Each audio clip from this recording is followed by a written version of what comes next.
जय कैवल अंशो सात कैवल शाम।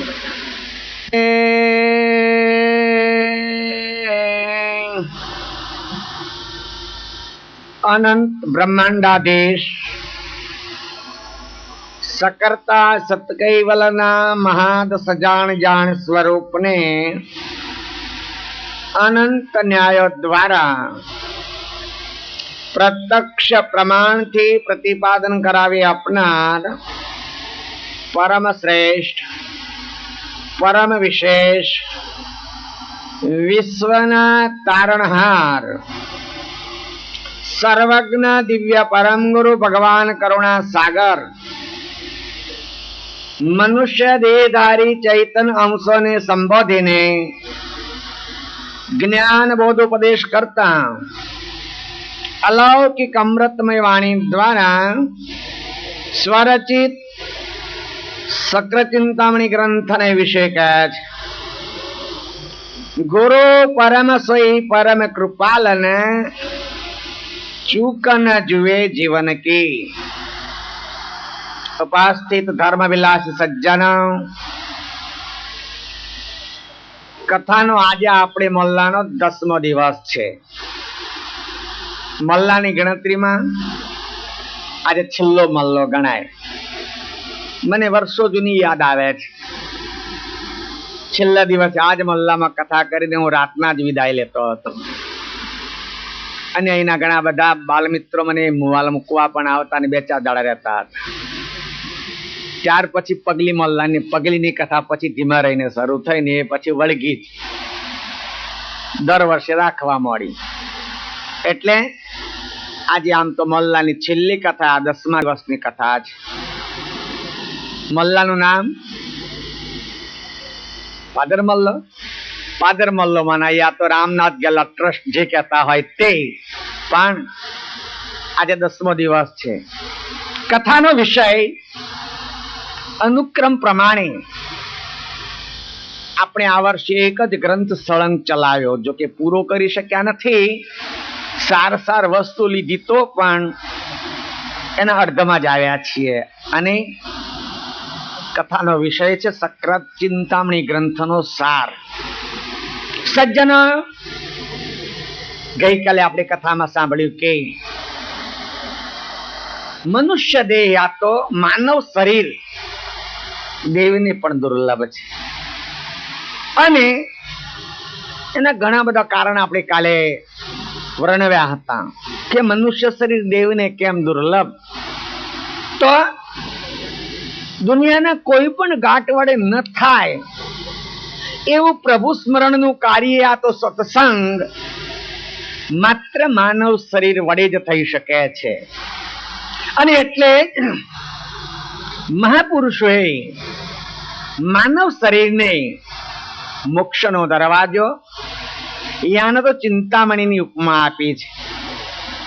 सज्जन चिंतामणि नी वात याद करूं त्यारे भगवान करुणा सागर ना कथन अनुसार अने शास्त्रों ना मत प्रमाणे आ विश्व में आप दुनिया में खलक नी रचना करी एनी साथे साथे विश्व नियंताए नव वस्तु एवी बनावी छे के एने सागर नी उपमा लागे। नव वस्तु छे एने निधि नी उपमा केम लागे। निधि एटले समुद्र ए नव वस्तु अने निधिनी उपमा केम लागे त्यारे एनी पाछळनुं एक कारण छे के निधि एटले समुद्र। आपणी नजीक ज समुद्र छे। समुद्रमांथी गमे એટલા પમ્પિંગ કરીને પાણી ઉલેચવામાં આવે દુનિયાભરના પમ્પિંગ લગાવી દેવામાં આવે અને સતત તે પમ્પિંગ પાણી ઉલેચા કરે। સમુદ્રની સપાટી કેટલી નીચી ઉતરે ભઈલા ना आखी दुनिया नी नदियों गांडी तूर थईने पानी रेडे तो पण एनी सपाटीमां फेर पड़तो नथी अने पाणी उलेचवाना अनेक यंत्रो लगाववामां आवे तो एनी सपाटीमां फेर पड़तो नथी। ए ज रीते जे पेली नव वस्तुनी वात करूं छो एमां एवी भौतिक संपत्ति के लौकिक सुख समृद्धि भरेली छे કે એનો ગમે તેટલો ઉપયોગ કરવામાં આવે, એમાંથી ગમે તેટલો સંપત્તિને વાપરવામાં આવે, પણ મૂળ વસ્તુની સ્થિતિમાં જરાય ફેર ન પડે.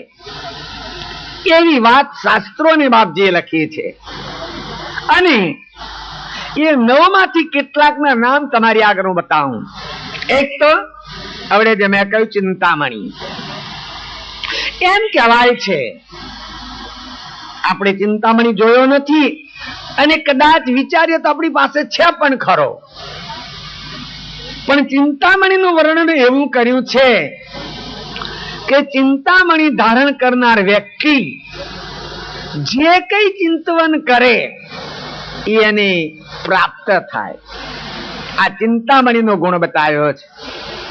તદુપરાંત કેટલાક સાહિત્યોમાં પારસની વાત કરી છે. પારસની એમ કહેવાય છે દરેકનો ગુણ જુદો જુદો છે, તો પારસનું વર્ણન એવું કર્યું છે કે પારસ કોઈ ધાતુને સ્પર્શ કરે યા તો કોઈ ધાતુને પારસનો સ્પર્શ કરવામાં આવે તો એ ધાતુનું સ્વરૂપ બદલાઈને સોનું બની જાય. પણ ધાતુનો કાટ યા તો મળ દૂર કરીને એનો સ્પર્શ કરવો જોઈએ. ગમે તેટલી ધાતુને સોનું બનાવવામાં આવે પણ પારસની પરિસ્થિતિમાં કોઈ ફેર ન પડે, એ અધિક કે ઘટે નહીં. સજ્જન, આમ તો વર્ણન પ્રમાણે પારસ પણ એક પથ્થર જ છે, હીરો પણ એક પથ્થર જ છે. આ લોકો જે કિંમતી હીરા કે છે, વાસ્તવિક તો એક પથ્થર ને, પણ એને કેરેટ ના કરે એની કિંમત હોય છે. હવે એમ કે છે કે ધાતુનો પલટો પારસના સ્પર્શથી બદલાય. પણ એક જગ્યાએ દયાળુએ લખ્યું છે, લોહ પારસનો સ્પર્શ કરે તો રહે નહીં તે જાતિ, પિત્તર કાંસુ પલટે નહીં, વંઠેલ છે એની જ્ઞાતિ. આ ઉલ્લેખ દયાળુ કરુણાસાગરે કર્યો છે કે પારસ લોખંડને સોનું બનાવે, પારસ ચાંદીને સોનું બનાવે, અન્ય કેટલીક ધાતુઓને સોનું બનાવે, પણ બે ધાતુને પારસનો પટ લાગવા છતાં એની જાતિ પલટી શકતી નથી, આ તો સોનું બની શકતી નથી. નામ આપ્યા પિત્તર અને કાંસુ. કેમ આમ હશે? બધી ધાતુનું સોનું થાય અને પિત્તર અને કાંસુ બે જાતિ પલટીને સોનું કેમ નહીં થતું હોય? એનું કારણ બતાવ્યું છે. લગભગ તો વાસ્તવિક હશે. કારણ એવું બતાવ્યું કે પિત્તર અને કાંસુ બે ઓરિજિનલ ધાતુ નથી. તમે ઇતિહાસમાં, ભૂગોળમાં કે દંતકથામાં સાંભળો કે અમુક જગ્યાએ સોનાની ખાણો છે, અમુક જગ્યાએ કોલસાની ખાણો છે. આપણા ભારતમાં, આપણા ગુજરાતમાં, અરે સુરત જિલ્લામાં જ કોલસાની ખાણ નીકળી, ખ્યાલ છે? સુરત જિલ્લામાં જ કોલસાની ખાણ નીકળી છે. અહીંથી તમે કોઈ બસમાં બેસીને મોડવી જાઓ તો રસ્તામાં ખાણ આવે છે. હવે શરૂ એનું કામ થયું છે. અઢળક કોલસો ને સારામાં સારો કોલસો છે, ઘણી મોટી એની તૈયારી ચાલે છે. એ લોકો તો થર્મલ નાખવાનું વિચારે છે. એટલે અમુક જગ્યાએ કોલસાની ખાણ છે. કાલે જ મેં કહ્યું તો મધ્યપ્રદેશમાં એલ્યુમિનિયમની ખાણ છે. આવી આપણે વાતો સાંભળીએ છીએ. પણ પહેલા કોઈ જગ્યાએ એવું સાંભળ્યું કે અમુક જગ્યાએ પિત્તરની ખાણ છે, અમુક જગ્યાએ કાંસાની ખાણ છે? એવું નહીં સાંભળ્યું હોય. પિત્તર ધાતુ છે, પણ એમ કહેવાય છે કે પિત્તર અને કાંસુ મિશ્રિત ધાતુ છે. અમુક ધાતુઓનું મિશ્રિત કે વેસ્ટેજ ભેગો કરીને આને બનાવવામાં આવે છે, એટલે ઓરિજિનલ ધાતુ નથી. કરુણાસાગરનો કહેવાનો ધ્યેય આખો જુદો છે કે જેના વિચારો ઓરિજિનલ નથી, જેના વિચારોની શુદ્ધતા નથી, જેના વિચારોની સ્થિરતા નથી, એને કરુણાસાગરના જ્ઞાનરૂપી પારસનો ગમે એટલો પટ લાગે પણ એનો સ્વભાવ કદી ન બદલાય. મૂળ બાપજીની કહેવાની તો આ વાત છે કે જેના મનમાં સ્થિરતા કે સ્વચ્છતા નથી, જેનું મળ ડામાડોળ છે, ઘડી ઈત ઘડી ઉત કરે, એને કરુણાસાગરના જ્ઞાનમાં બોળી દેવામાં આવે તો એના વિચારોની સ્થિરતા ના આવે. ડામાડોળ વિચાર વાળો માણસ સદાય અસ્થિર રહેતો હોય છે. બાપજીનો તો આ કહેવાનો તેજ. એટલે કહેવાની મતલબ કે પારસનો ગુણ અન્ય ધાતુને સોનું બનાવવું તે જ. સજ્જન આગળ કહીએ તો એ 9માં અખે પાત્રની ગણતરી આવે છે. એમ કહેવાય છે કે અખે પાત્રમાં એવી એક સિદ્ધિ છે કે પાત્રને ધારણ કરનાર વ્યક્તિ જ્યાં સુધી પોતે જમે નહીં ત્યાં સુધી અખે પાત્રમાંથી અસંખ્ય માણસોને જમાડી શકાય. જો કે એની વાસ્તવિક વાત ઘટાવીએ તો આજે માં ધરતી છે, ભૂમિ છે, જે જમીન છે એ વાસ્તવિક અખે પાત્ર છે. આપણે આપણા વડીલો, આપણા દાદાઓ બધા જ અખે પાત્રમાંથી જે પેદા થાય ને ખાઈને જીવીએ છીએ. પણ પુરાણોમાં એક વાત એ પણ લખી છે કે વનવાસ વખતે શ્રી કૃષ્ણએ અખે પાત્ર દ્રૌપદીને આપ્યું હતું.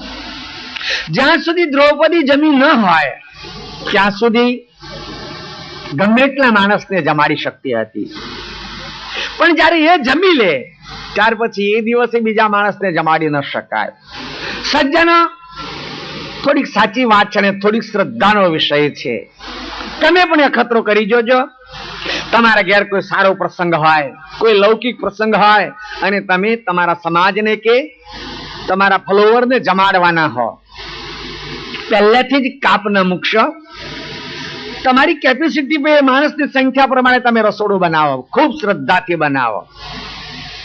કદાચ તમારા ધારવા કરતા જનસંખ્યા વધી જાય તો તમે જેને માનતા હોય એના પર શ્રદ્ધા રાખો, ત્યાં દીવો સળગાવો.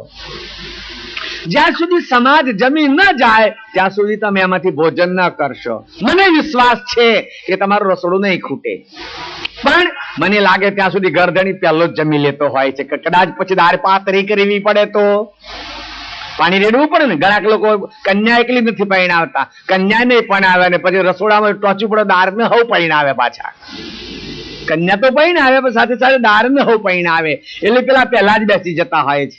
કહેવાની મતલબ કે આખે પાત્રનો આ ગુણ લખ્યો છે. સજ્જનો, પછી તો સાહિત્યમાં કામદુર્ગાની વાત આવે છે. કામદુર્ગા, કામદુર્ગા એ ગાયની વાત છે આ.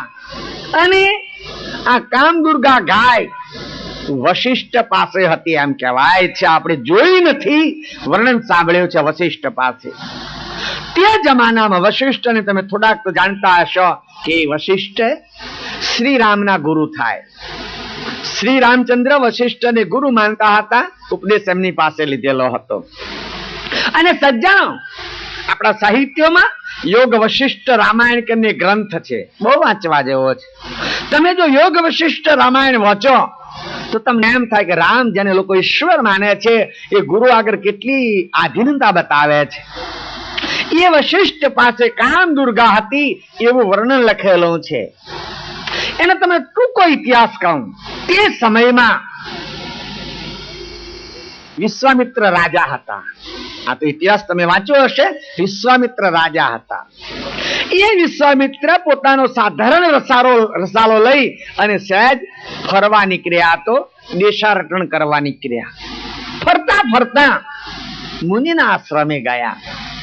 જેની પાસે કામદુર્ગા છે એ વશિષ્ઠના આશ્રમે ગયા. 100-200 માણસનો કાફલો છે. રાજા પોતાના રસીલા સાથે ગયેલા છે. વશિષ્ઠ મુનિએ પ્રેમથી એમને આદર સત્કાર કર્યો. સજ્જનો, ગ્રસ્તી છે પણ આદર સત્કાર કર્યો. કેમ? મહાપુરુષે ગ્રસ્તાશ્રમના 4 લક્ષણ બતાવ્યા છે. આવે કો આદર સત્કાર, તરસે કો પાણી, ભૂખે કો ભોજન और મુખે મીઠી વાણી. આ 4 લક્ષણ બતાવ્યા છે. તમારા બારણે ગમે તે આવે, તમે બેઠા હોય ત્યાં ગમે તે આવે. નીતિ તો એમ કે છે કે કોઈ વ્યક્તિ આવતી હોય, તમે નજર પડે એટલે ઉભા થઈને 5 ડગલા સાબે જાઓ અને પ્રેમથી આવકારીને તમે એમને યોગ્ય આસન ઉપર બેસાડો. આ નીતિ કે છે. પણ કદાચ સામે ન જાઓ તો પ્રેમથી આવો એવો શબ્દ તો તમે ઉચ્ચારો. ઘણા નો સ્વભાવ એવો હોય છે કે બેઠા હોય ને વાતો કરતા હોય ને કોક આવે, કેમ આવ્યા? આ બિલકુલ અસભ્યતા છે. મારા જેવો બાવો શીખેલો ત્યાં એમ કે તું મરી ગયો તે કાંડ કરવા આવ્યા. જો કેમ આવ્યા પૂછે તો આ વાસ્તવિક શબ્દ છે, પણ નીતિ એમ કે છે આવેકુ આદર સત્કાર, આવો. આપણા કરતા વડીલ હોય તો પધારો. આપણે એને પૂજનીય માનતા હોય, ઉંમરમાં વડીલ હોય તો પધારો એ શબ્દ બિલકુલ અજુકતો નથી.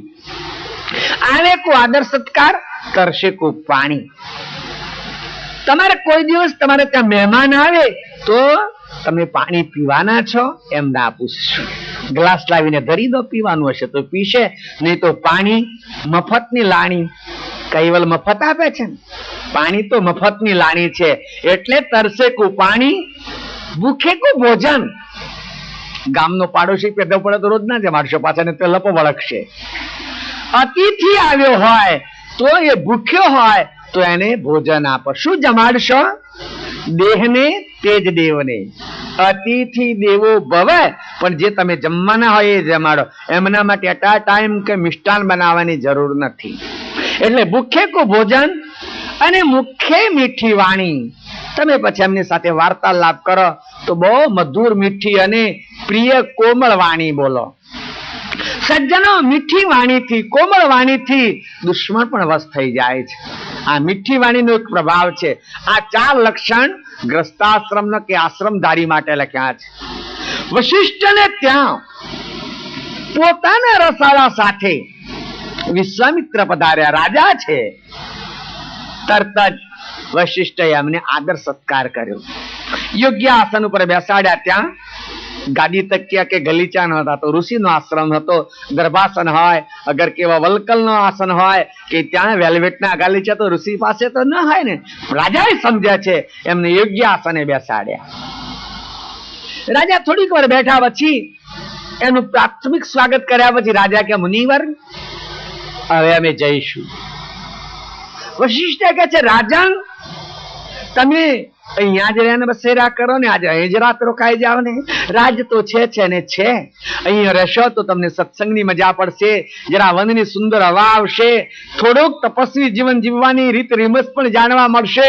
થોડું અહીં રોકાઈ જાવ ને. વિશ્વામિત્ર કે છે, ઋષિ હું રાજા છું, રાજવિલાસમાં જીવવા વાળો છું. મને તદ્દન સૂકા કે અવ્યવસ્થામાં રહેવાનું ન ફાવે. અમુક સગવડ તો અમારે જોઈએ જ. ઋષિ કહે છે, અમારે જોઈએ એવી સગવડ થઈ રહેશે. વિશ્વામિત્રને શંકા પડી. ઝૂંપડીમાં કશું છે નહીં. બાવા પાસે માત્ર લંગોટી પહેરેલી છે. આડાવડા કઈ એટેચિક સુટકેસ મૂકેલી નથી, કોઈ એવો પાકો કમરો નથી. અને કહે છે કે તમારે જોઈએ એવી સગવડ થઈ રહેશે. કઈ ચમત્કાર તો નહીં હોય? તો આ બધા લોકોને ચમત્કાર જોવાનું બહુ કુતૂહલ હોય છે. તરત જ સ્વીકારી લીધું. તો ભલે આપના આમંત્રણને માન આપી અને હું અહીં રહીશ. ભલે તો તમે આ જંગલમાં આડાવડા આવા ખાવ ફરો, સમય પાછા આવી જજો. સંધ્યા પહેલા સંધ્યા કરીશું, વારું પાણી કરીશું અને રાત્રે સત્સંગ કરીશું. રાજા પોતાના રસાલા સાથે એમ આડાવડા સહેજ ટેલવા કે ફરવા નીકળ્યા. સંધ્યાનો સમય થયો. સજ્જનો, પહેલાના આપણા ઋષિઓ ત્રિકાળ સંધ્યા કરતા હતા, સવાર, બપોર ને સાંજ. જો કે ખરેખર સંધ્યાના તો 2 સમય છે, સવાર અને સાંજ. અને સંધ્યા કેમ કહેવાય? સવારે રાત્રિ અસ્ત અને સૂર્યોદયનો સંધ્યા, એને સવારની પ્રભાત સંધ્યા કહેવાય. અને સાંજે સૂર્ય અસ્ત થાય અને રાત્રિનો પ્રારંભ થાય.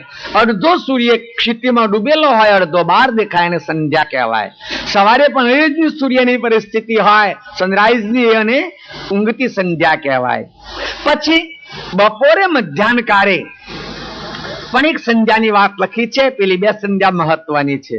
બપોરે સૂર્ય કે રાત્રિ દિવસની કોઈ સંધ્યા નથી, પણ બપોરે એક ક્ષતિના તત્વોની કઈ વિકૃતિ આવે છે, એટલે નાડી ચેન્જ થાય છે, એને સંધ્યાની વાત લખી છે.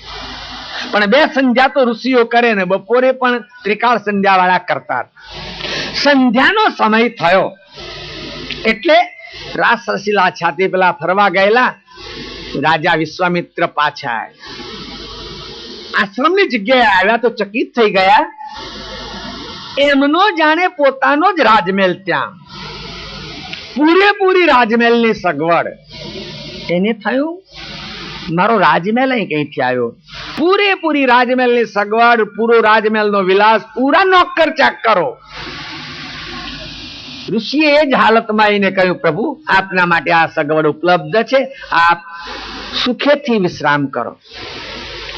બધી બરાબર વ્યવસ્થા જોઈ, પણ રાજાના મનમાં ચટીપટી જાગી. કારણ કે રાજા છે ને, આપણે ભણતા હતા ત્યારે એક પાઠ આવતો હતો, સ્કૂલમાં નિશાળમાં ભણતા હતા ત્યારે, કે પેલો રાજા જતો હતો અને એક શેરડીનું ખેતર આવ્યું. વયોવૃદ્ધ ડોશીમાં શેરડીના ખેતરને હાચવતા હશે. રાજાએ કહ્યું, માં પાણી પીલાવજો. પેલી બહુ શ્રદ્ધાળુ અને દરિયા દિલવાળી આ માં રાજાને કુવાનું પાણી પાવે ના કરતા, આ તો પ્રજાનો પાલક પિતા છે, શેરડીનો રસ પીવડાવ. શેરડી તૈયાર થયેલી, એક ગ્લાસ લઈને ગઈ, એક સાધન ગચ દઈને શેરડીનું રાડું કાપ્યું, એવો રસ એવો શેરડીના રાડામાંથી વગર પીલે નીકળ્યો, ગ્લાસ ભરાઈ ગયો. આ રસનો ગ્લાસ રાજાને આપ્યો.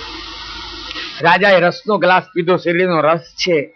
પિતાના મનમાં એક કુટિલ ભાવ આવ્યો કે આ પૃથ્વીમાં આટલો મીઠો રસ છે, તો આ લોકો ઉપર કઈ ટેક્સ વિગોટી વધારવી જોઈએ. રાજા છે એટલે એનામાં આ ભાવ આવ્યો. રાજાએ ડોશીમાને કહ્યું, માજી ફરી પીવરાવજો. ડોશીમાએ બીજા કેટલાય રાડો કાપ્યા, ઉભી શેરડી ન પી, એક ટીમ્પુ રસ ન નીકળ્યો.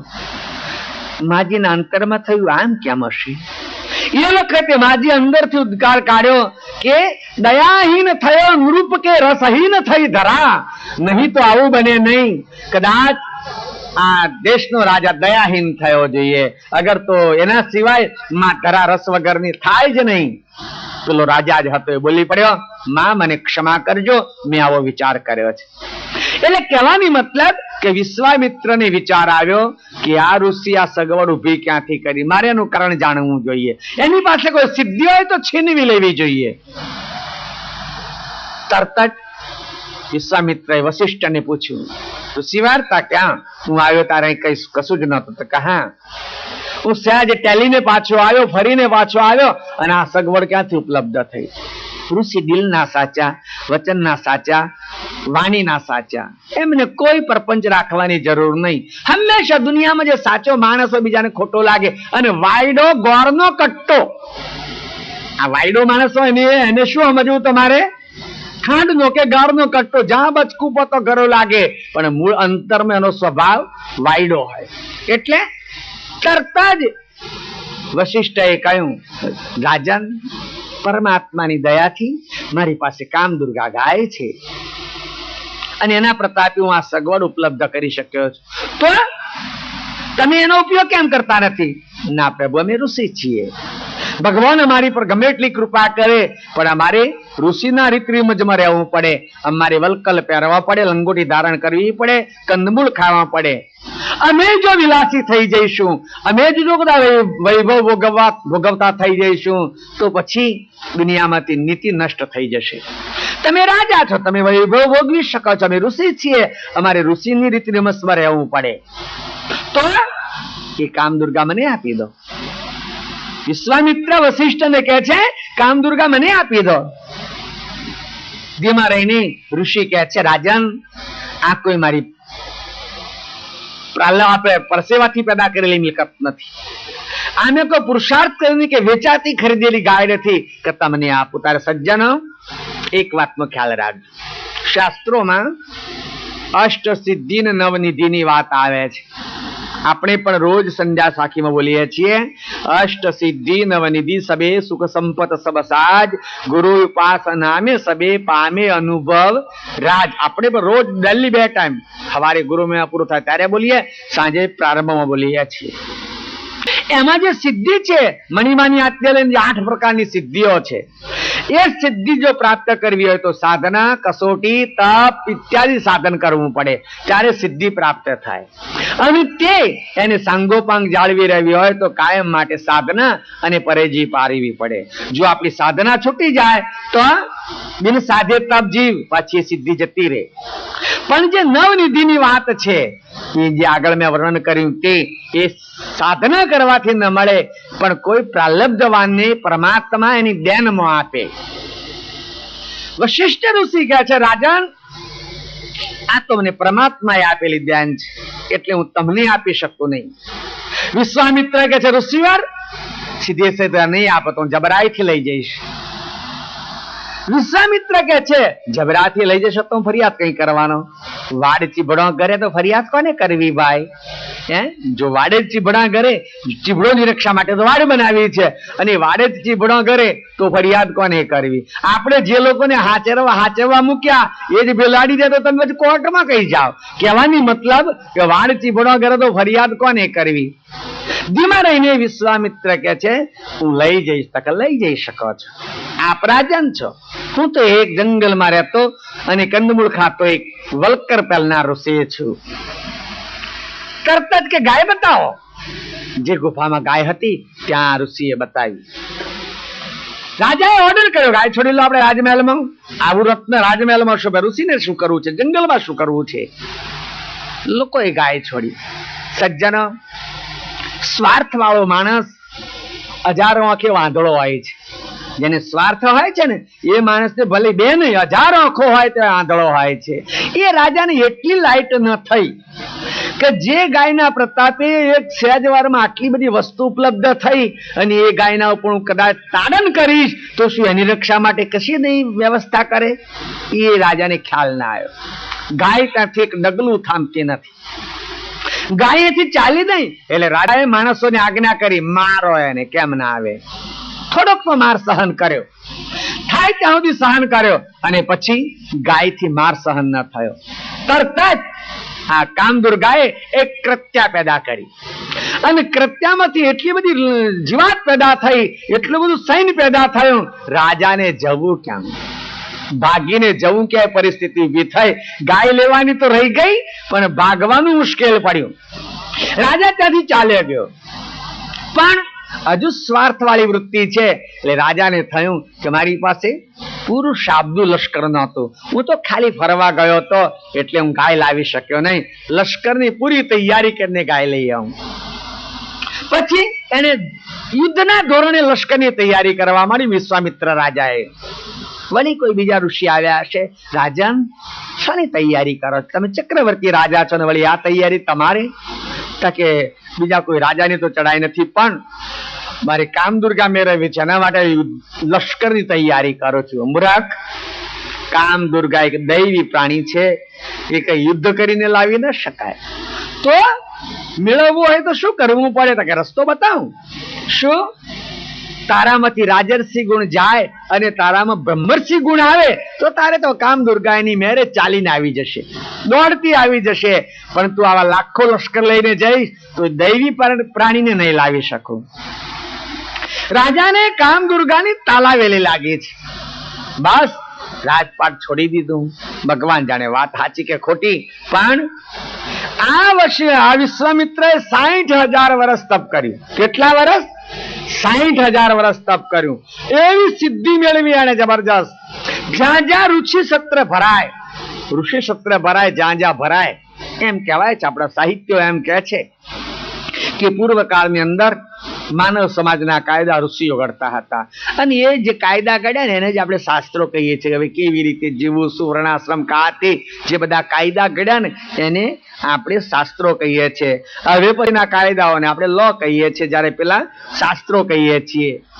અને એ શાસ્ત્રો રચવા માટે કે શાસ્ત્રો જે જાણે રચ્યો હોય એને બહાલી આપવા માટે ઋષિઓ કહે છે કે નેમી શરણમાં ભેગા થતા હતા. તમે ભાગવતમાં પણ આ વાત સાંભળી શકતા હશો અને બીજા સાહિત્યોમાં પણ સાંભળતા હશો. આ વખતનો મેં જો 17 દિવસનો પ્રવાસ રાખ્યો હતો, મને થયું કે આ વખત નેમિશરણ જવું જ છે, એટલે અમે ટૂર લઈને નેમિશરણ ગયા હતા. લાગ્યું કે જગ્યા બહુ રળિયામણી છે. ત્યાંના લોકો ગાઈડો બતાવતા કે અહીંયા રહીને વ્યાસે ભાગવત રચેલું, અહીંયા ફલાણા ઋષિ આ સાહિત્ય રચેલું, અહીંયા ફલાણા ઋષિ આ સાહિત્ય રચેલું. એ કદાચ ઘણા વર્ષોની વાત છે, હાથી જૂઠી કોણ જાણે, પણ જગ્યા રળિયામણી અમને લાગી. એટલે પહેલા બધા ઋષિઓ નેમી શરણમાં ભેગા થતા. ભાગવતમાં આ વાત આવે છે. હવે એક વખત ઋષિ સત્ર ભેગું થયું અને ત્યાં છેલ્લે વિશ્વામિત્ર આવે. એટલું એનું તપ. બધા જ ઋષિઓ ઉભા થઈ જાય, હાથ જોડે, શિર ઝુકાવે, પધારો બ્રહ્મર્ષિ, પધારો બ્રહ્મર્ષિ, પધારો બ્રહ્મર્ષિ, એમ બધા જ હાથ ઝૂકીને બોલે. પણ વિશ્વામિત્ર વળી કઈ બીજું બોલે. ધીમા રહીને વિશ્વામિત્ર બોલે, આવો રાજર્ષિ. બ્રહ્મર્ષિ બોલે નહીં. અને વિશ્વામિત્રને મોઢે, વશિષ્ઠને મોઢે વિશ્વામિત્ર સાંભળે કે મને રાજર્ષિ કહે છે. હજુ આટલા વર્ષનું મેં તપ કર્યું તો આ ઋષિ મને રાજર્ષિ કહે છે. એટલે વિશ્વામિત્રમાં અંદરમાં ગુસ્સો ખૂબ આવે, ક્રોધ આવે. એના બદલા માટે એવું લખ્યું છે સાહિત્યમાં કે વશિષ્ઠ ગ્રસ્તી હતા, એમની પત્ની નામ અરિરુંધી લખ્યું છે. એમને 100 બાળકો હતા. હશે, પૂર્વકાળનો ઇતિહાસ છે, સાચું જૂઠું પાછું મારી પાસે ના બોલજો. તમારે 100 છોકરા હોય ખરો? એમ તો કરુણાસાગરે લાખ લખ્યા છે. લખ્યું છે ને ગ્રંથ અગાધબોધમાં કે ફલાણા 1.25 લાખ છોકરા હતા. હશે એ વખતની કોઈ પ્રથા હશે કે રાજાઓને ઘણી રાણીઓ હોય એટલે શક્ય હોય, પણ આ વશિષ્ઠને 100 છોકરા હતા. પેલા ખુનસની ખાતર વિશ્વામિત્રએ ઋષિ થયા પછી વશિષ્ઠને બ્રહ્મર્ષિ નથી કહેતા. એટલે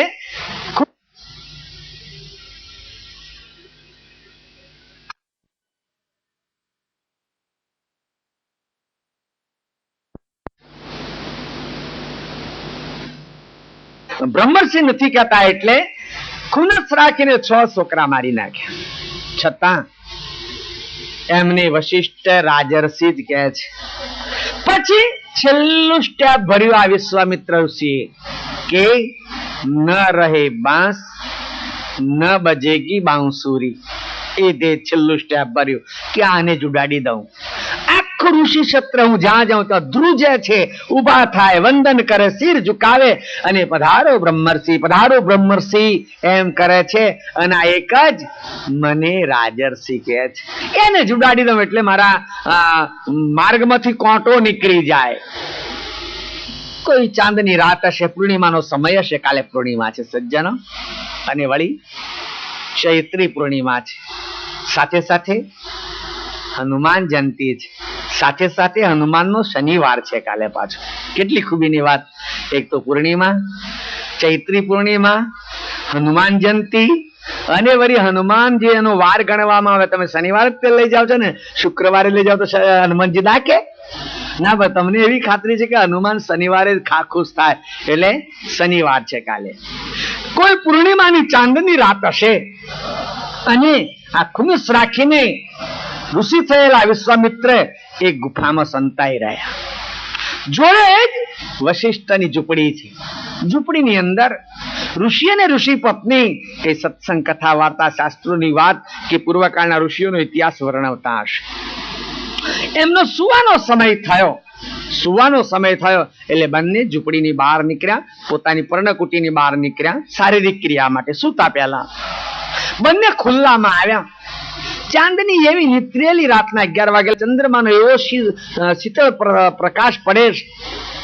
અરિરુંધી બોલ્યા, ઋષિભર, શું ચંદ્રમાની રોશની, શું એની શીતળતા, ગમે તેવાનો તાપ શાંત થઈ જાય એટલી ચંદ્રમાની શીતળતા છે.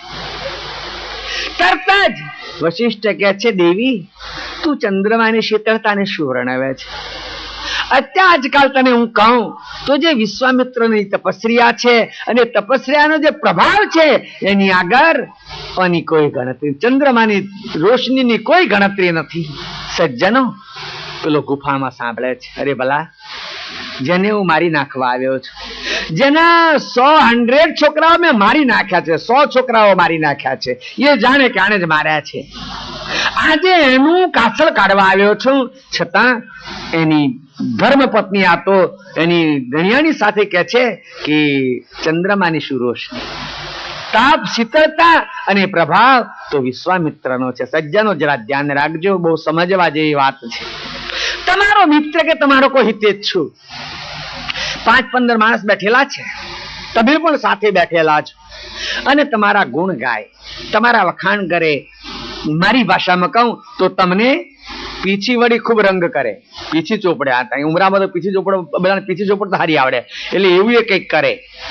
હવે તમે તો બેઠા બેઠા સાંભળો છો કે આ માણસ મારા જે વખાણ કરે છે, આમાં આ ભાઈ આવા છે, આવું કામ કરે છે, આટલા સંપન્ન છે, આવા બુદ્ધિશાળી છે, આટલું ભણેલા છે, એમ પેલો વર્ણન કરે છે, એ તમે તો સાંભળો છો. તમને એમ થાય કે આ માણસ મારા 10 ગણા વધારીને વખાણ કરે છે, મારા 10 ગણા વખાણ કરે છે. તમારે આ જગ્યાએ ગણિત મૂકવાનું નહીં ભૂલવાનું કે તમને જે સંભળાવવા ખાતર, તમને સારું લગાડવા ખાતર બીજા માણસો આગળ તમારા 10 ગણા જે વખાણ કરે છે, એ જ વ્યક્તિ તમારી ગેરહાજરીમાં તમારા 100 ગણા અવગુણ ગાશે. આ ગણિત કદી ના ભૂલશો.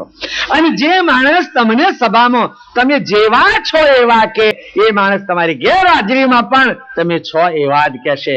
તમને વખાણે નહીં, વખોડે નહીં. પેલા વિશ્વામિત્રને થયું કે જે પોતાની ઋષિ પત્ની આગળ મારો આટલો વખાણ કરે છે, હું એનો વિનાશ કરવા આવ્યો છું. ખરેખર હું રાજર્ષિ છું, મારામાં ઋષિ પણ આવ્યું નથી. અને જો ઋષિ પણ આવે તો આ હિંસા કરવાનું મને ના હુંજે. એક માનવ ગાઢને કાપી નાખવા માટે, એક ઋષિનું છેદછેદન કરવા માટે હું આવ્યો છું. એટલે ખરેખર હું રાજર્ષિ છું, ઋષિ બ્રહ્મર્ષિ નથી. પેલું હથિયાર ફેંકી દીધું. એને ખૂબ પશ્ચાતાપ થયો. એકદમ ગુફામાંથી કોઈ જનાવર નીકળે એમ નીકળી અને સીધા જ વશિષ્ઠના પગમાં મસ્તક મૂકી દીધું. એવી આંખે અશ્રુ ધારા વહાવી કે જાણે વશિષ્ઠના બંને ચરણોને ગંગાજળથી પ્રક્ષાલન કરાવ્યું હોય એ પરિસ્થિતિ થઈ ગઈ. વશિષ્ઠને ખ્યાલ આવ્યો કે આ વિશ્વામિત્ર છે. નીચે નમી અને બંને બાવળો ચાલીને એને બેઠો કર્યો. બંને સામાસામી ભેટ્યા પછી વશિષ્ઠ કહે છે, પધારો બ્રહ્મર્ષિ, પધારો બ્રહ્મર્ષિ, પધારો બ્રહ્મર્ષિ. આ આશ્રમ, આ ગાય, હું બધા તમારા જ છીએ. તમારે હવે કોઈ કષ્ટ કરવાની જરૂર નથી. એટલે કહેવાની મતલબ કે જયારે માણસના એક અણુમાં પણ અહંકૃતિ ન રહે, ત્યારે એને વાસ્તવિક માનવ કે વાસ્તવિક સજ્જન બન્યો ગણાય. પેલા આ ઋષિને ગાય મળી, પણ પછી જયારે આપણે કહેવત છે કે જયારે માણસને કોઈ પદાર્થની લાલચ હોય છે, ત્યારે પદાર્થ કામના નથી. અરે હવે હું ખરેખર ઋષિ બન્યો છું, વલકલ પહેરવા છે, વનફળ ખાવા છે, ગાય આપની પાસે ભલે રહી. સજ્જનો મારો કહેવાનો ધ્યેય કે કામ દુર્ગા ગાયનું વર્ણન ગ્રંથોમાં આવે છે. કદાચ આપણા ગુરુ મહિમામાં છે. દોહી કામ દુર્ગા ભૂખ નવ ભાગી લજે નામ કયો કોણ પદ ભાગી, ગુરુ મહિમામાં પણ વાત આવે છે. એ ગાય ત્યાં હતી. આખે પાત્ર દ્રૌપદીને મળ્યું હતું એમ વાત આવે છે. એ સિવાય બીજી પણ વાતો છે. હમાહુની છાયાની વાત આવે છે. હમાહુની છાયા જે જન ઉપર પડે એને આખી પૃથ્વીનું રાજ મળે. એ સિવાય વળી કલ્પવૃક્ષની વાત આવે છે. છાયા કલ્પવૃક્ષમાં જે નર આવે, ઈચ્છામાં વંચિત તે ફલ પાવે. આવી 9 વસ્તુઓની વાત બાપજીએ કરી છે અને 9 નિધિ તરીકે વર્ણવવામાં આવે છે. એમાં સજ્જનો ચિંતામણીની વાત કરતો હતો કે ચિંતામણી વર્ણન તો કર્યું છે, પણ મારી સમજ પ્રમાણે યા તો બાપજીના કથન પ્રમાણે મનુતન ચિંતામણી પાયો, મૂર્ખ નર મનુતન ચિંતામણી પાયો, વૃથા દે ગુમાયો, મૂર્ખ નર મનુતન ચિંતામણી પાયો. આ મનુષ્ય શરીર છે એ જ ચિંતામણી છે. હશે પેલો ચિંતામણી કોઈ જાણે કોઈને મળ્યો હોય. પેલાની તો સાધન તો તમને વાત કરી કે ભાઈ પારસ અખાને મળ્યો હતો, કામદુર્ગા ઋષિ પાસે હતી, અખે પાત્ર દ્રૌપદીને મળ્યો હતો. આવી વાતો તો આપણે સાંભળી છે, પણ ચિંતામણી કોઈ જગ્યાએ કોઈને મળ્યો હોય એવો કોઈ ઇતિહાસમાં દાખલો નથી. પણ ખરેખર આપણી પાસે પ્રત્યક્ષ માનવ શરીર ચિંતામણી છે. કેમ? વિચારો ને. આ મનુષ્ય શરીર મળ્યા પછી આત્મા કે એનો જે ચલાવવાળો જીવ આખી જિંદગી જે ચિંતન કરે મળે કે નથી મળતું? આખી જિંદગી પ્રભુનું ચિંતન કરો તો પ્રભુ મળે. આખી જિંદગી તમે કોઈ પ્રેતનું ચિંતન કરો, આખી જિંદગી કોઈ ભૂતની માળા ફેરવો, મરે એ જીવ ભૂત જ થાય. જે આખી જિંદગી ભૂતોની માળા ફેરવે ને એ મરે પ્રેત જ થાય. જરાય સંશય લાવવાનો નહીં. આખી જિંદગી કદાચ કોઈ પ્રાણીઓ રાખતા હોય અને પ્રાણીની જ માળા ફેરવે, ઉઠે ત્યાંથી ડોબું તે ઊંઘતા હોય ડોબાની જ માળા ફેરવે, તો મર્યા પછી એ ડોબું થાય. એ ડોબું મંદિરમાં ના જાય અને આ 2 પગ વાળું ડોબું ના જાય. હવે ફેર શું ભાઈ? પેલા ડોબાને 4 પગ તે ના જાય, 2 પગ વાળું ના જાય. આખી જિંદગી તમે જે ઝંખના કરો એ મનુષ્ય શરીરથી પ્રાપ્ત થાય છે. એટલે બાપજીએ લખ્યો, મનુતન ચિંતામણી પાયો, મૂર્ખ નર મનુતન ચિંતામણી પાયો. કહેવાની મતલબ કે આ મનુષ્ય શરીર મોક્ષના દરવાજા બરાબર મનુષ્ય શરીરને ચિંતામણી યુગમાં આપી છે. એવો અતિ માનવ ઘાટ મળ્યો. દયાળુ કે છે, બિન સતગુરુ કે ફેરી ભવ ભુગતો ધીક આત્મહત્યાય. બાપજી કે છે કે તમે કોઈ ગાઈડન્સ મેળવી લો, તમે પ્રભુની ભક્તિ કરવા માટે કોઈનું શરણું ગ્રહણ કરી લો. સજ્જનો, કોઈ પણ વ્યક્તિને આધીન રહેવું, વડીલને આધીન રહેવું એ બહુ મહત્વની વસ્તુ છે. અને એને કહીએ તો આપણી આ ટ્રેનની એક બ્રેક છે, આપણી જે આ ગાડી છે એની એક બ્રેક છે. કેમ? બેફામ દોડતા હોઈએ અને પછી યાદ આવે કે ના, ઉપદેશ લીધેલો છે, મારાથી જેમ તેમ દોડાય નહીં, એક ગ્રસ્તી દુર્વ્યસન ન કરે તો હું કરુણા સાગર નો ઉપદેશ લીધેલો એક સજ્જન છું, મારાથી આડાવડા ચલાય નહીં, મારાથી બેફામ ચલાય નહીં, અને મારાથી પોટલી પીવાય. બધાય બોલી પડે, તપીશે કોણ? એક હારે બધાય બોલ્યા, તપીશે કોણ? હવે મને લાગે આજથી પોટલી વિદાય લઈ લે છે ઉમરામાંથી. હવે પછી બહુ સારી વાત છે. એટલે કહેવાનો ધ્યેય કે જો સજ્જન હઈએ તો આ સ્થિતિ આપણી જળવાઈ રહેવી જોઈએ. અને જો એના શરણમાં જઈએ તો શું કદાચ આપણને સ્વીકારે?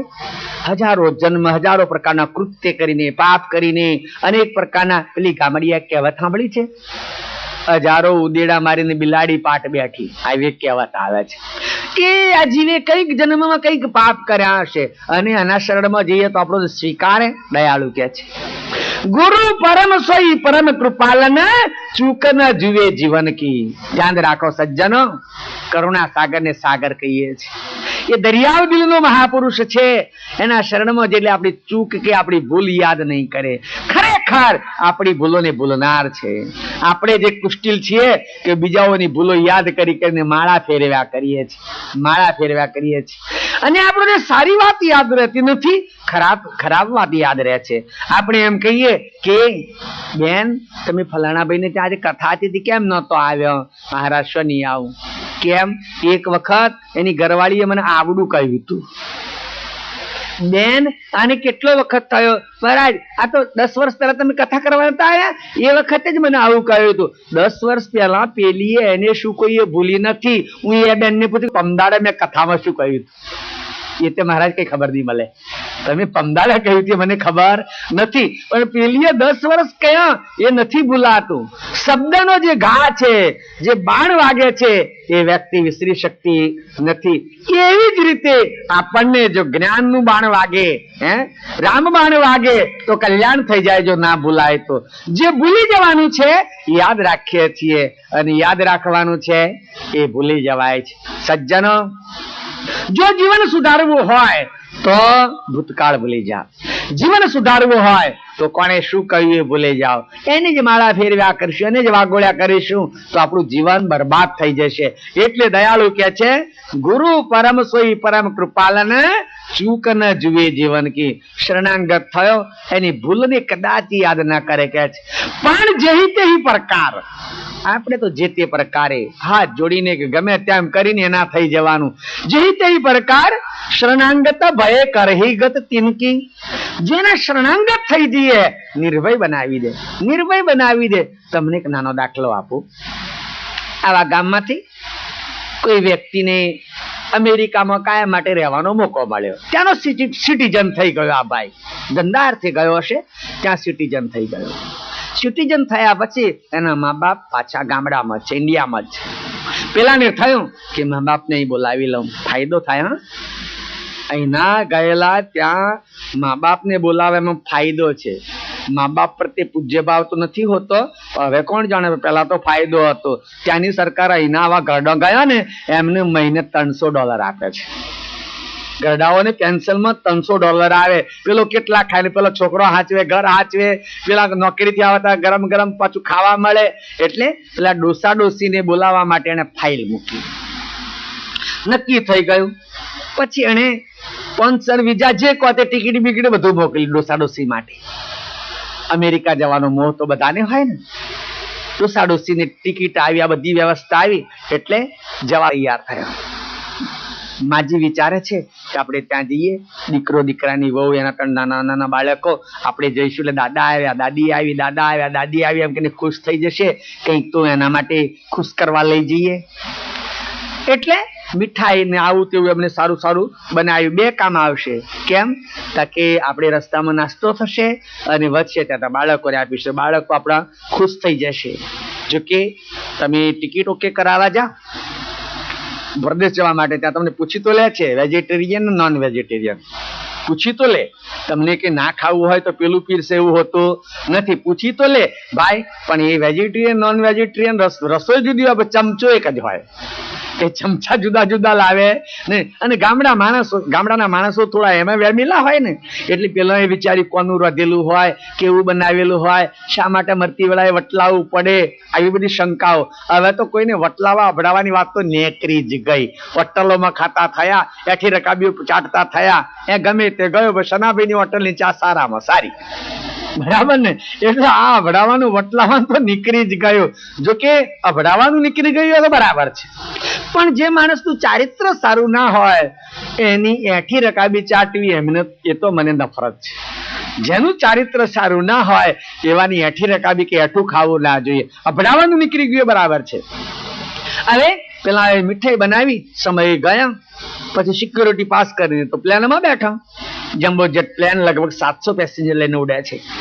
એમાં એ તો ઉડ્યા, રસ્તામાં લોકોને તો પછી ચા મળે, આ તે બધું મળે, કોફી મળે, વાંચવા પેપર મળે, સમય થાય એટલે ભોજન આવે. પેલા લોકોએ વળી એમાંથી તો ન લીધું, પણ પોતાના ડબ્બામાંથી નાસ્તો કરી લીધો. સમયસર ત્યાં પહોંચ્યા. એરપોર્ટ ઉપર દીકરો ગાડી લઈને લેવા આવ્યો. અમને મા બાપને પગે લાગી અને ગાડીમાં બેસાડીને પોતાના જ્યાં એનું રહેઠાણ છે ત્યાં લઈ ગયો. જતામાં જ પેલા નાના નાના ભૂલકા વર્ગી પડ્યા, દાદા આવ્યા, દાદી આવી, દાદા આવ્યા. હવે તો એન્ટી કે શું કે સમજ નહીં પડતી મને, એ બધું કે વળગી પડ્યા છોકરાઓ. ડોશીએ છોકરાઓને અપનાવી લીધા. બા શું લાવ્યા? એટલે પેલા ડબ્બા કાઢીને મૂકી દીધા. છોકરોને ઇન્ડિયા મીઠાઈ ખાવાનો ખૂબ મોહ, એટલે ડબ્બા કાઢીને બેસી ગયા છોકરાઓ. મગજનો ડબ્બો એ, અને મેં બે કીડી ફરે, પેલા મગજના ડબ્બામાં કીડી ફરે. ત્યારે આપણા લોકોને તો કોઠે પડી ગયેલો, હા, માખીઓ કોઠે પડી ગઈ, મચ્છર કોઠે પડી ગયા, માકણ કોઠે પડી ગયા, જુઓ કોઠે પડી ગયા, અને મકાનની ચારે બાજુ ભૂંડ ના ફરે તો ફાવે જ નહીં. ભૂંડ તો આખો દાડો મકાનની પછવાડી પ્રકમમાં કર્યા જ કરે, એ કોઠે પડી ગયો. જયારે પશ્ચિમમાં આવું કશું એમને પ્રિય લાગે જ નહીં. એ કીડી નીકળે તો મકાન બંધ કરે, ગેસ છોડી મૂકે. આ લોકોને કોઈ જીવાત પ્રત્યે પ્રીતિ નહીં. પેલા બંને છોકરા ઉભા થઈ ગયા, બા મગજમાં તો કીડીઓ છે, કઈથી આવી? હવે વિચારો, પ્લેન હતું, જે પ્લેનમાં બેસીને આવે, પ્લેન એરટાઈટ આવે, એમાં તો કીડી કે કોઈ જીવાત ન હોય. ડોસા કે છે કીડી ક્યાંથી આવી? ડોસી કે છે મને એમ લાગે છે ને કે આપણે મગજ તૈયાર કરીને કબાટમાં મૂક્યું હતું ને ત્યાંથી ચડી આવી જોઈએ છે. તો બેટા એ તો ઉમરાથી આવી. કીડીઓ ક્યાંથી આવી? ઉમરાથી આવી. મેં આ ઉદાહરણ એટલા માટે કહ્યું, આ કીડીઓ ઉમરાથી અમેરિકા પહોંચી, એ કીડીઓએ વિઝા લીધા હશે, પોન્સન મંગાવ્યું હશે, ટિકિટ ઓકે કરાવી હશે? ના. તો કેમ અમેરિકા ગઈ? મીઠાઈના ડબ્બામાં બેસી ગઈ, બીજું કશું કર્યું નથી. આ મીઠાઈના ડબ્બામાં બેસી ગઈ એટલે અમેરિકા પહોંચી ગઈ ને. દાખલો મેં એટલા માટે કહ્યો, આપણી પાસે કૈવલ ધામ સુધીની ટિકિટની વ્યવસ્થા છે જ નહીં. છે અમેરિકા જવાની વ્યવસ્થા નથી. 50-60 હજાર રૂપિયા થાય તો કૈવલ ધામ તો એની પર કેટલાય ધામ પછી આવે, એની તો ક્યાંથી વ્યવસ્થા થાય? બરાબર. ત્યાંથી આપણો કોઈ ગઈડિયો આપણા માટે પેન્શન મોકલે એવું લાગતું નહીં મને. વડીલો ગયા કે ના ગયા શી ખબર, પણ મોકલે એવું લાગતું નથી. એક જ ઉપાય છે, કરુણા સાગરના શરણના ડબ્બામાં ઘૂસી જાઓ. પેલી કીડીઓ મગજના ડબ્બામાં ઘૂસી ગઈ, અમેરિકા પહોંચી ગઈ. અહીં એક જ ઉપાય છે, પણ જેહી તેહી પરકાર શરણાંગત ભયે કરહી ગત કિનકી. એન કે નૃત્યના શરણમાં જતા રહીએ. મહાપુરુષોનું દિલ દરિયા હોય છે. જે ગણો તેવો છું તેવો, પાપી છું, દુષ્ટ છું, અંધ છું, અચેત છું, અજ્ઞાની છું, આપના શરણમાં આવ્યો છું. હવે આપ તારો તોય અને મારો તોય. સજ્જનો, મહાપુરુષોનું દિલ દરિયા હોય છે. અને કદાચ તમને એક વાત કરું, તમે કોઈ મંદિરમાં જાઓ, વાસદ, સારસા, ડાકોર, દ્વારિકા, શ્રીનાથજી, ગમે ત્યાં મંદિરમાં જાઓ, તમે લોકોને જોશો અને તમે કદાચ એ અનુકરણ કરતા હશો. મંદિરનો પગથિયો આવે ને ત્યાંથી લોકો આમ કરવા મળે છે, બરાબર ને? પગથિયોમાંથી આમ કરે છે. આપણે કોકને પૂછે કે બેન તમે એ શું કર્યું? પગથિયોમાં મૂર્તિ તો મય છે. અરે પગથિયોમાં પગે લાગ્યા, જો લોકો પગ ગહતા જાય તો બેનની પાસે વાસ્તવિક જવાબ તો ન હોય. શું ઉત્તર આપે જાણો છો? મહારાજ આ તો મારી સાસુબા એમ કરતો એટલે હું એમ કરું છું. મારી સાસુબા એમ કરતો હતો એટલે મારી સાસુબાનું અનુકરણ હું કરું છું. સજ્જનો, આની પાછળનો આશય છે. આજે ભારતને આપણે ભારતીય સંસ્કૃતિઓ નકામી નથી, કઈ આશય સમાયેલો હોય છે કે આપણે અંદર જે બેઠેલો છે, આપણે મનથી એને ભગવાન માનીએ છીએ, ન માનીએ તો પથ્થર જ છે. મનથી માનો તો દેવ, નહીં તો પથ્થર જ છે. પણ આપણે એને મનથી દેવ માનીએ છીએ. એનામાં કઈ દૈવત આપણને દેખાતું હોય તો આપણે એના પગથિયે ચડતા પહેલા એની પરવાનગી માગીએ છીએ. પ્રભુ અધમ છું, અચેત છું, પણ તારી પાસે મારે કંઈક પ્રાર્થના કરવા આવવું છે, એટલે હું તને આ વિનંતી કરવા અંદર આવવા વિનંતી કરું છું. એટલે આ માગણી આ છે. આપણે એમ કેમ રીતે જો એના શરણમાં જઈએ ને એને યાદ કરીએ તો પછી આપણને જરૂર અપનાવી લે, ગમે તેવો છે. પેલી કહેવત સાંભળી છે? નાના આપણે રોજ પેલી સ્તુતિમાં બોલીએ છીએ, જગત વંદરે. એ સ્તુતિમાં એક ચોપાઈ આવે છે કે પૂત તો કપૂત થાય અદ્યપી, નવ પિતા કરે ત્યાગ તો કદી, નિયમ ન્યાય રાખશો ખરો, કરુણા સાગરા રે કરુણા કરો. આ ચોપાઈ આપણે રોજ મંદિરમાં બોલાય છે ને બધાય બોલાય છે. શું કે છે? પૂત તો કપૂત થાય અદ્યપી, સ્તુતિ કરે છે, હે પ્રભુ છોરું કછોરું થાય પણ માવિતર કમાવિતર થાય નહીં. નવ પિતા કરે ત્યાગ તો કદી. તમે તમારો નિયમ રાખશો તો હું પાપી છું, દુષ્ટ છું, તમારા શરણમાં આવ્યો છું.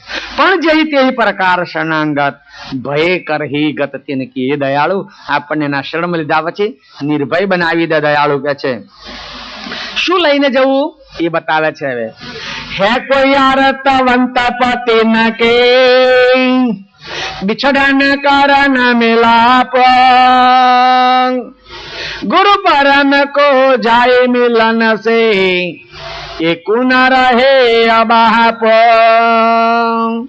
દયાળુ કે છે હું સ્વીકારવા તૈયાર છું, પણ તમારે કંઈક લઈને આવવું પડે. તમને એમ થાય કે 11 રૂપિયા હવારે લઈ જશું. ના, નહીં જરૂર. એમને પૈસા નહીં, ધન નહીં, કોઈ પદાર્થ નહીં. હે કોઈ આરતવંત પતિ ને કે, તમારી શુદ્ધ પવિત્ર આરત એટલે વિશુદ્ધ પ્રેમ. સજ્જનો, શુદ્ધ પ્રેમ અને નિર્મળ વૈરાગ બે નામ જુદા છે, ભૂમિકા એક છે. શુદ્ધ પ્રેમ જો હોય, વિશુદ્ધ જો પ્રેમ હોય, ત્યાં પૂરેપૂરી સમર્પિત ભાવના હોય. અરે જવા દો ને, હુકમ કોઈ વિકાર વાળો પ્રેમ હોય તો એ સમર્પિત ભાવના તો હોય છે ને. બિલકુલ અજાણ જીવ ભેગા થાય ને જો સમર્પિત થઈ જાય એકબીજાને, ઘડીક તો એકબીજાને સમર્પિત થઈ જાય છે, પછી કઈક એમનામાંથી પોકળ નીકળે તો કહેવાય નહીં. એટલે પ્રેમમાં સમર્પિતપણું છે. જો પ્રેમમાં સમર્પિતપણું છે તો પછી નિર્મળ વૈરાગમાં પણ સમર્પિતપણું છે. સજ્જનો, વૈરાગની બે વાત છે. એક વેદાંતનો વૈરાગ, બીજો ભાગવતનો વૈરાગ. વેદાંતનો વૈરાગ એમ કે છે કે તમારું સર્વસ્વ છોડીને પરમાત્માના શરણમાં જાઓ, તમને સ્વીકારી લેશે. સજ્જનો, વેદાંતનો વૈરાગ આપણા માટે અશક્ય છે. આપણે સર્વસ્વ છોડી શકીએ એમ નથી. પણ કરુણા સાગર જે નિર્મળ વૈરાગ કયો છે, ભાગવતને લગતો છે. ભાગવતનો વૈરાગ એમ કે છે તમારી સંપત્તિ તમારી પાસે જ રહેવા દો, પણ પ્રભુને એવી પ્રાર્થના કરો, હે પ્રભુ જે કંઈ છે તે તારું છે, તારું જ છે. તારા તુજગુ સોંપતો કહું લગેગા મેરા. કરુણા સાગર એક ચોપાઈ લખી છે કે કરુણા સાગરે કૈવલ્ય ઉષ્ણે ચોપાઈ લખી છે, કુવેરા શાહ ભયા વંદત હે નરલોય, જાકુ થા તાકુ દિયા લિયા દિયા તાસોય. જેનું હતું એને મેં આપી દીધું એટલે હું શૌકાર થયો. ખરેખર જેનું લે એને આપી દે શૌકાર કહેવાય ને. પણ આપણે તો એવા શૌકાર છીએ, એટલે કોનું આલ્યું તું રહી ગયો તે માગવા આવે છે. કોકની પાસેથી લાયા હોય તો કોનું આલ્યું તું રહી ગયો અમે લઈને કોઈને આવતા, આવા શૌકારો હોય છે. બાપજી કહે છે જાકુ થા તાકુ દિયા લિયા દિયા તાસોય, કુવેરા શાહ ભયા. દયાળુ તો શૌકાર થયો છે, વંદત હે નર લોય. પછી બાપજી સુંદર વચન લખ્યું, હે જુગ કે નર નારી ક્યું વંદો નર લોય. તમે મને શું કાવળગી પડ્યા, મને શું વંદન કરો. હમ જ્યાસી તુમ કરો, જે રીતે હું પ્રભુને સમર્પિત થયો છું એવા તમે સમર્પિત થઈ જાઓ. હમ જૈસી તુમ કરો તુમ હમ જૈસે હોય. હું કરું એવું તમે કરો, તમે મારા જેવા થઈ જશો. કેટલી વિશાળતા બાપજીનામાં કહેવાય. તમે મારા પગ ધોઈ પીવો, તમે મારી આરતી ઉતારી ખો, હું આશીર્વાદ આપીશ, તમારું કલ્યાણ થાય. એ વાત કરુણા સાગર પાસે નથી. પણ હમ જૈસી તુમ કરો, જેવી હું પરમાત્માને સ્તુતિ પ્રાર્થના કરું છું એવી તમે કરો તો તુમ હમ જૈસે હોય, તમે મારા જેવા નિહંગ બની જશો. એટલે દયાળુએ આપણા માટે આવો નિર્મળ વૈરાગ કે જેમાં સર્વસ્વનો ત્યાગ હોય, શુદ્ધ પ્રેમમાં પણ સર્વસ્વનો ત્યાગ હોય. બાપજી કહે છે હે કોઈ આરતવંત પતિને કે પરમાત્માની પ્રાપ્તિ વાળો કોઈ આરત વાળો પ્રેમી જીવ હોય તો કહે છે કે બિછડન કરન મિલાપું. અસંખ્ય યુગનો જે વિયોગ છે સહેજમાં મેળાપ કરાવી આપું. વાર લગાડો બિછડન કરન મિલાપું. ગુરુ પરમ કો જાય મિલન સે. જો પાછા બીજા ફસાઈ પડશે તો મેળાપ થાય નહીં. ગુરુ પરમ કો જાય મિલન સે, જેની સાથે જેનો નાતો છે, જે હંમેશા નિહંગ કે નિસ્પ્રેહી છે, એનો સંગ કરો તો તમને પલમે બંધન છોડાઈ દે. તો કે છે ગુરુ પરમ કો જાય મિલન સુ, એકુ ન રખે અબાપુ. બધાને બાપ વાળા બનાવશે. આત્મ સ્વરૂપે જો આપણે ખરો બાપ ખોલી શક્યા નથી. અનેક પ્રકારની માન્યતાઓ માત્ર આપણા હિન્દુ સમાજમાં છે. બીજી કોઈ રીત રિમસ ગમે તે હોય, પણ બીજા ધર્મો છે, માનો ઈસાઈ ધર્મ, ગમે ત્યાં જાઓ એક જ ગોડ, ગમે ત્યાં જાઓ એની આકાર કે મૂર્તિમાં માનવાનો નહીં. ગમે ત્યાં જાઓ ભલે જીવતા પ્રાણીઓને કાપી નાખે, ખોટી વાત છે, પણ તમે મુસલમાનમાં ગમે ત્યાં જાઓ કુરાને શરીફમાં એક જ વાત કે અલ્લાહ એક જ, એનો કોઈ આકાર નહીં. એ લોકો કદી મૂર્તિને માને જ નહીં. મૂર્તિ માનવાની અમે તૈયારી જ નહીં. અને સાથે સાથે કુરાને શરીફમાં બીજી એક સરસ વાત કરેલી છે કે કોઈ બીજો અલ્લાહ માનવો જ નહીં. બીજો અલ્લાહ માનવો એ મહાપાપ છે. એટલું જ નહીં, કોઈ વ્યક્તિને અલ્લાહના જેવો છે એ કેવું એ પાપ છે. અલ્લાહની બરાબર એ કોઈને માનવાનો નહીં. એટલે તો આ લોકોમાં એકતા જળવાઈ રહી છે. આપણે તો સહેજ ચમત્કાર આપે એટલે ભગવાન, સહેજ દુનિયા ઝૂકી એટલે ભગવાન, સહેજ થોડા ફુલહાર ચડાય એટલે હું તો એમ માનું કે દર વર્ષે 25-50 ભગવાનોનો જન્મ થતો હશે. મોણા તો કેટલાય ખબર નહીં, પણ નવા ભગવાનો નીકળ્યા જ કરે છે. પછી આપણે ગુચાઈ પડીએ કે ના ગુચાઈ પડીએ. બાપજી કહે છે આ બધા તમે માનો છો, એકે બાપ તમારો નથી, અંશની સજાતિનો એકે નથી. એટલે કહે છે જો એના શરણમાં જશો પ્રેમયુક્ત તો તમને ખરા પિતાની ઓળખ કરાવશે. આ ચૈતનનો ખરો પિતા કોણ, ન્યાય સહિત ઓળખાણ કરાવશે. એટલે કહે છે એકુ ન રખે બાપુ. जब कोई आई मिलो तो मिलो अब गुरु परम को ताई नहीं तर तो भरमो भव में ही बल छेवट दिए रे सुनाई. दयालु छेल्ली ચોપાઈમાં કહે છે जब कोई आई मिलो तो मिलो अब. वायदो न करशो, काल करे सो आज कर, आज करे सो अब. पल में प्राण छूट जाएगा तो फिर करेगा कब. વાયદો કરીએ પણ ખબર તો નથી ને કે આ શરીરનો છેલ્લો શ્વાસ ક્યારે પૂરો થાય, કોઈને ખબર નથી. કોઈ પોતાની મનોકામના ઉપરી કરવા રહેતા નથી. એટલે કે છે જબ કોઈ આઈ મિલો તો મિલો, અત્યારે જ આવીને મળો કે છે ગુરુ પરમ કો તાઈ નહીતર તો ભરમો ભમે ભલ. ઈચ્છા નથી હોય તો આ બાપાનો બગીચો બહુ મોટો છે, એની અંદર ફર્યા કરો. સજ્જનો, આવી સુંદર વાત છે, છતાં બધા કેમ સ્વીકારી લેતા નહીં હોય? આપણને એમ થાય કે મનુષ્ય શરીર મળ્યું છે, ભલે સંસારમાં રે, સમાજમાં રે, વટ વ્યવહારમાં રે, પણ એ ભગવાનની ભક્તિ કરવામાં એને વાંધો શું આવતો હશે? એમાં આપણી ભૂલ છે. હું તમને એનું કારણ બતાવું. સકર્તા વિશ્વના નાથે સૃષ્ટિનું સર્જન કર્યું. એ સર્જન કર્યું સંકલ્પથી સૃષ્ટિ રચી. એ વિશ્વનો નાથ કદી વિકલ્પ કરતો નથી. વિકલ્પ કરતો નથી. કેમ? એ એના સંકલ્પનો વેગ પૂરો થશે એટલે સૃષ્ટિનો એન્ડ આવી જશે. એને સૃષ્ટિનો નાશ કરવા માટે કશું કરવું પડે નહીં. અરે એક સાધારણ વિજ્ઞાનની વાત કરીએ આપણે કે વિજ્ઞાન કોઈ ગ્રહ છોડે કે વિજ્ઞાન કોઈ રોકેટ ઉડાડે કે એવું કંઈ ઉડાડે તો એમાં જે પ્રકારના સંચ કર્યા હોય એ પ્રમાણે જાય અને પછી એ ધીરે ધીરે એનો વેગ પૂરો થાય એટલે ઉતરી જાય. એ જ રીતે આ વિશ્વના રચયિતાએ સૃષ્ટિનું સંચાલન કરેલું છે. હવે સૃષ્ટિ રચાઈ ત્યારથી તે સંકલ્પનો વેગ પહોંચે ત્યાં સુધી આ સૃષ્ટિનો ધારા તેને ચલાવવાની છે. હવે સૃષ્ટિમાં પ્રમ દિવસે કથા, કાલે કથામાં આવ્યું હતું કે 84 લાખ પ્રકારના પ્રાણીઓ વસે છે, જો કે કર્મ ભોગવવા બનાવેલા છે, પણ 84 લાખની પરંપરા છે. બધા જ માણસો ધર્મ પાળે, જેટલા દુનિયામાં માનવો છે બધા જ ધર્મ પાળે, ગમે તે ધર્મ પાળે, પણ માનવ ધર્મ પાળે. તો એક કાયદો છે કે જે ધર્મ પાળે ને પુનઃ માનવ જન્મ મળે. બીજું, જે 84માં કે બીજા ઘાટોમાં જીવ છે એ ઘાટને ચક્કર પૂરું થાય માણસનો ઘાટ મળે. માણસના ઘાટમાં બધા ધર્મ પાળે, માણસના જ ઘાટમાં આવે તો ધીરે ધીરે પેલા ખાતો બંધ થઈ જાય, પ્રાણીઓના યુનિનો ખાતા બંધ થઈ જાય. પણ આટલો બધો સુંદર સરસ ઉપદેશો હોવા છતાં જે સહેજે ધર્મમાં માનતા નથી, પોતાની ફરજને સમજતા નથી, એ આપણને શું કહે છે જાણો છો? તમે ચિંતા ના કરશો, એ 84ની પરંપરા અમે ચાલુ રાખીશું. બળદ થઈશું, ગધેડા થઈશું, ઘોડા થઈશું, ઊંટ થઈશું, ભેંસ થઈશું ને ભૂંડ થઈશું. તમે ચિંતા કરશો નહીં. તમે કોકને કદાચ દબાણ કરો, અલ્યા ભાઈ થોડી ઘણી તો ભક્તિ કર, ઘરમાં તો સેવા કર, જરા નીતિને પાળ, જરા જીભનું હાચો રે, એમ કહીએ તારે કોઈ કેવો નાસ્તિક હોય તો શીખે તમે મોટા ભગત થઈ ગયા ને, તમને ઉચકીને લઈ જશે ને અમને ઢળશે. આવું બોલે કે ના બોલે? વાત તદ્દન સાચી છે. ગરીબમાં ગરીબ, કંગાલમાં કંગાલ માણસ મરી જાય તો એને ખબર ઉચકીને લઈ જવાનો હોય છે ને, એને પગ જલાઈને ઢસડાઈ ગઈ.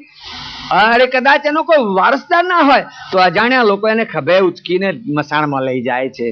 અને તમારી 25,000ની ગાય મરી જાય, કદાચ જર્સી 25,000ની ગાય હોય, એને ખભે લઈ જવાની કે ઢહડવાની, એને ઢહડવાય. એટલે પેલો એમ કે છે કે તમે ભક્તિ કરો તે માણસમાં આવશો, અને અમે ભક્તિ નથી કરતા તે ઢોરમાં જઈશું. એનો વાસ્તવિક તો અર્થ આ થાય. બાપજી કહે છે જબ કોઈ આઈ મિલો તો મિલો, અબ આવીને મળો તો ત્યારે જ મળો, કે છે ગુરુ પરમ કો તાઈ. એટલે તમે નીતિ કે ધર્મનો સ્વીકાર કરી લો, એમ કે છે દિલથી સાચા બનો. હું ઘણી વખત ધર્મની વ્યાખ્યા કરું છું કે ધર્મની વાસ્તવિક વ્યાખ્યા શું થાય. વ્યક્તિના જીવનમાં આવતી તમામ ફરજો વફાદારીથી અદા કરવી અને વાસ્તવિક ધર્મ કહેવાય છે. એના જીવનમાં આવતી તમામ ફરજ વાસ્તવિક રીતે અદા કરવી એ એનો વાસ્તવિક ધર્મ છે. એટલે દયાળુ કે છે ગુરુ પરમ કુતાઈ, નહીતર તો ભરમો ભવ મે ભલ. બાપજી કે છે ના ફાવતો હોય તો આ જગતમાં ફરો. તો આપનું ખેતર ઘણું મોટું છે, 184 અનંત બ્રહ્માંડો ભરેલા છે, એમાં ફર્યા કરો. છેવટ દીએ સુનાઈ. દયાળુ કરુણા સાગર કે છે મેં છેવટનો વચન કહ્યા કે જો યાદ આવે તો પાછા વળો, માનવનો ગુણ સ્વીકારો, સાચા માનવ બનો.